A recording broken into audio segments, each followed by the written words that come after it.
Hello and welcome to the Fishing Guide Podcast. I'm your host, Brad Wiegmann, along with my co-host and my favorite person in the whole world, Mitch Glenn. Oh, he's talking about me. Oh, my goodness. Wow. This is like two shows in a row. Do I owe you money or what? I'm scared. I'm really scared. This could be a thing. It could be. We could have a podcast Something show. could begin out of this. The Fishing Guide Podcast, we would call it. Wow. Sound good? That's a good name. Shoot, Let's I'm go. glad we have a I'm glad we have a guest today because that's saving us from us talking. We have a sharp dude today. Sharp. I like that. We got a sharp guy. The sharpest guy you've ever met here. Ricky Dukes from there Fillet you go. Knives. Yes. Yeah. All things sharp. Thank you. Well, I tell you what, when you get applause like that, Wow. I don't know what you're going to do to build up past this build-up that we've had here. But tell us a little bit about yourself. It's going to be hard, Brad, Hey, build up after that. top that, man. We're ready. Tell us what you do, your position, and a little bit about your products. Then we'll dive more into that. Great. Thanks for having me again. We at Smith's we manufacture sharpeners. We've been in business for 137 years, and we last couple of years we wanted to really design and develop some fishing products to go along with our sharpeners for fillet knives or hook sharpeners. So my role at Smith's is the VP of Marketing and Product Development, and working with guys like you, Brad, and Mitch, experts in the industry, to learn more about what's needed and develop tools and products that fishermen need and want to use. So, Hey, we're a sharp bunch. Sharp bunch. We need sharp tools. Stay sharp with This Smiths. We need sharp tools to work with. There you go. I don't know what to tell anyone, but you just stay tuned because they actually have some great products, and we'll get to it after all the bad jokes we're going to have in the show. Like, this is going to be non-ending. I mean, to put it bluntly. He's sharp, ain't he? Yeah. Tell us, you guys are always searching for new product, but tell us, what is everyone's favorite product that was not released like this year or recently? What was like the number one thing that Smith sold to anglers, you think? Number one thing for anglers was just we call it a hunt and fish sharpener. It's a fillet knife sharpener. It's got a hook file on it with a line cutter.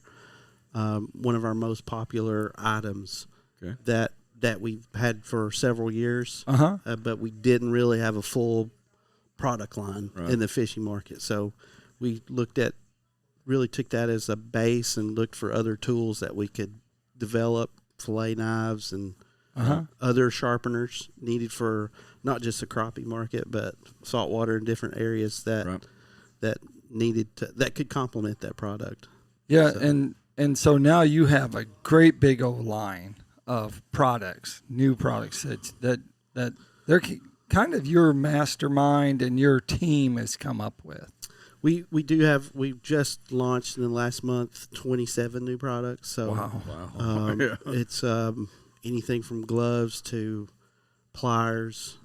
We've got a new line of knives coming out later this year. In October, November, we introduced electric fillet knife.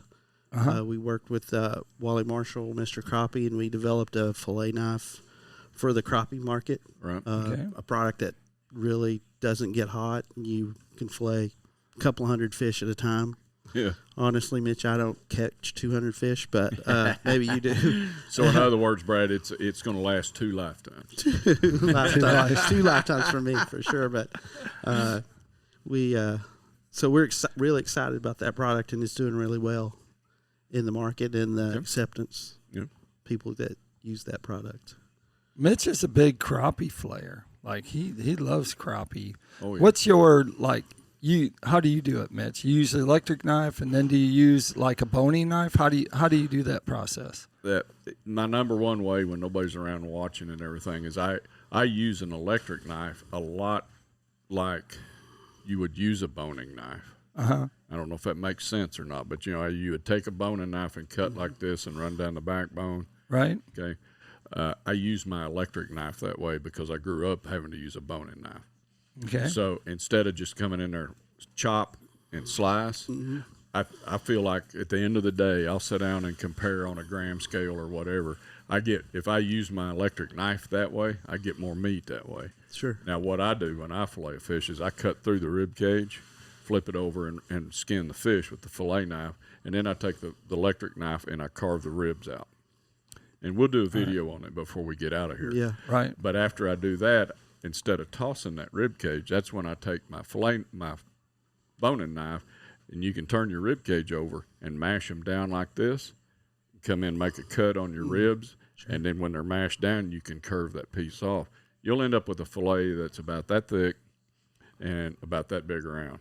Perfect size. It's my wife's favorite piece of fish. And we call them fish chips. That's what we cover the skillet with to make sure the grease is good and hot first. Yeah. Right. There you go. So tell us the difference between a fillet knife and a boning knife.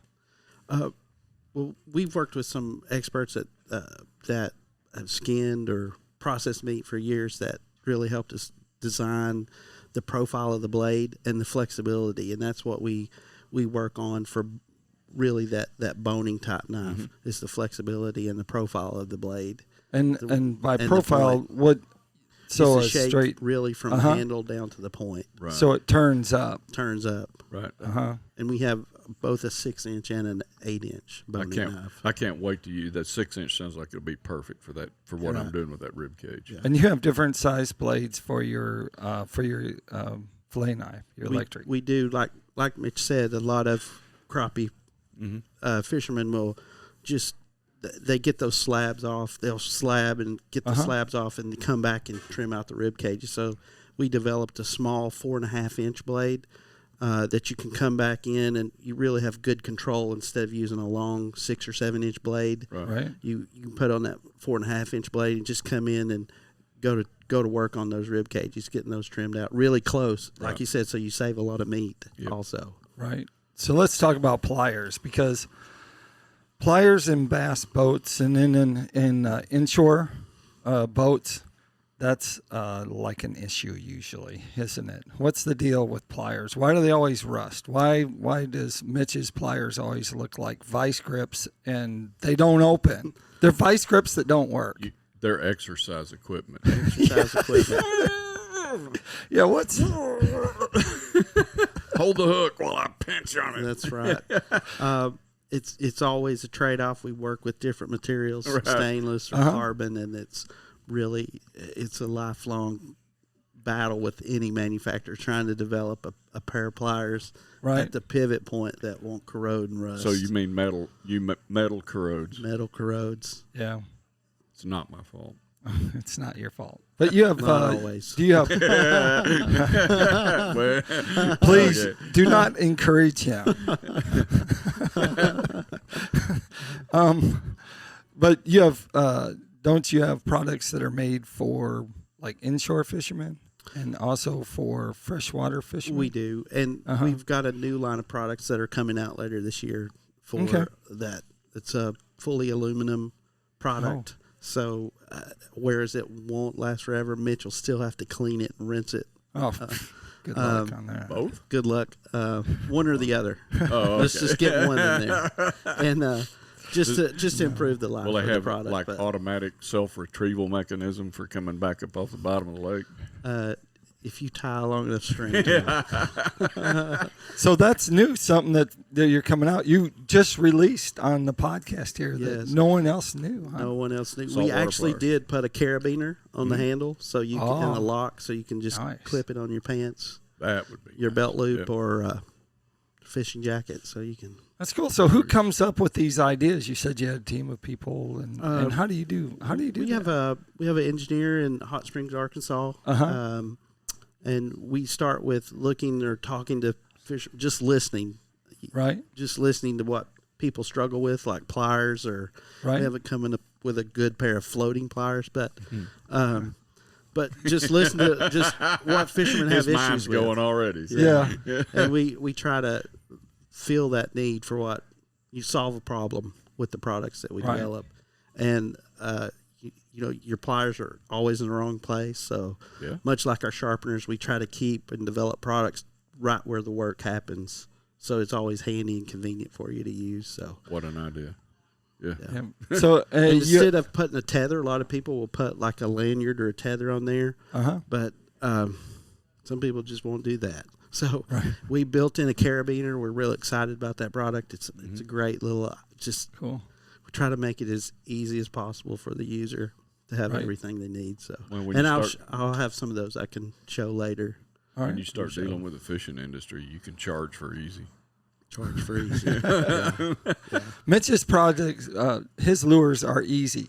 So all the directions on the back say just add water. Right. Yeah. So it doesn't get Right. any easier. That's pretty much it. Yep. But you have a line of products called Mr. Crappie, right? We do. We started working with Mr. Crappie about 2 years ago. Met Wally at a trade show and asked him if there was products or if he was working with a tool manufacturer. And we just started talking and started developing a line of products. We have close to 10 products now with Wally, and we're always looking to. We've got a few more on the drawing board that we're working on. So Yeah, that's pretty neat. That's pretty good deal right there. yeah. Mr. Crappie. Guess that means a crappie knife. Right. Fillet knives in themselves, you have different lines of fillet knife, like different styles. The longer blade. Why would you use a longer blade compared to a shorter blade? Between the 6 and the 7 inch, some of that is the curvature, like we spoke about earlier about that boning. Some people, it's preference. They prefer a 7 inch.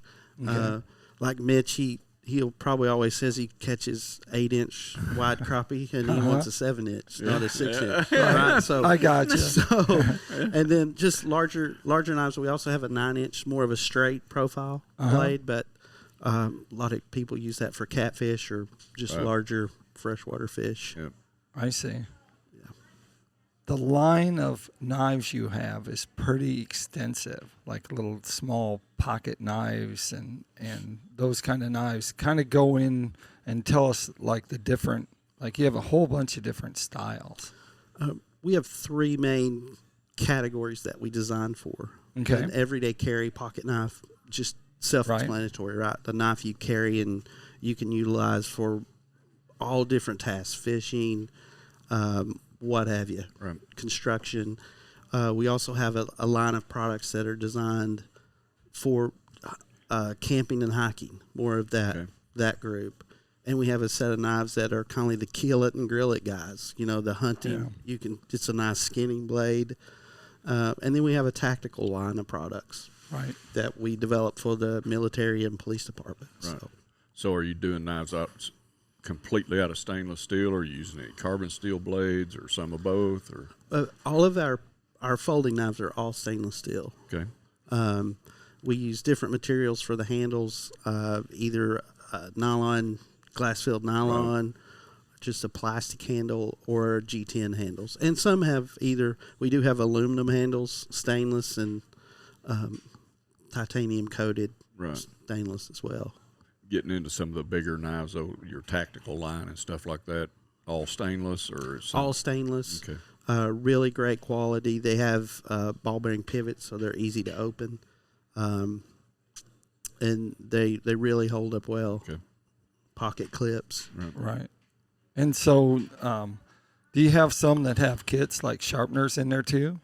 We do offer combo packages where it has a complementary or not. It's not complementary necessarily, but it complements the knife. Right. So we try to design that look and feel that matches the knife itself and for that market, whether it be tactical or everyday carry. Like our camping and hiking products normally have a fire starter.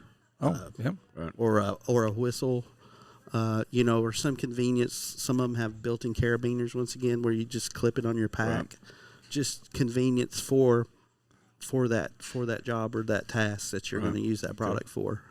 And Smith's, of course, is known for being a knife sharpener. So you have lot. You have a plethora of sharpeners. You like that? I had to throw it out. Big words. He does that to confuse me. So you do. You have lots of sharpeners. Tell us, how do you go about picking the sharpener for your knife? Or is that how you do it? We look at, much like our folding knives, we try to develop. There is a lot of sharpeners, right? So Right. To try to make it an easier decision for the consumer, Right. we try to put products in a bucket, if you will, like a everyday carry type sharpener. That's an all around general sharpener that you could use. Of course, they cross over into fishing or hunting or camping, but or we'll design we have a new lineup of sharpeners developed for the construction industry where it has a 24-inch tether on it. You can clip it on your work Nice. work bag. Yeah. Pull it out. You don't lose it. Or if you're on the roof, if you're a roofer and you're using a razor knife, it'll sharpen a razor blade, or it'll sharpen a traditional pocket knife. Wow. So, and once again, we want to try to keep everyone working, keep your products sharp. Yeah. And like I Mitch, am a fan. My pliers, I don't know what to do for them, but now my knife, I like my sharp knives. keep your knives sharp. So, and then we have products for your lawnmower blades, axes, machetes, chisels. So we try to develop products that sharpen anything you might have at your home or work. So. Yeah, and we're outdoors people. Basically, most anglers are outdoor people, and they got a lot of different products. You also have some products for the home, like for in the kitchen. I know you have a knife set because we have one in our house. Gorgeous. Yes. So many people have complimented us on the knife set, and my wife takes full credit for it.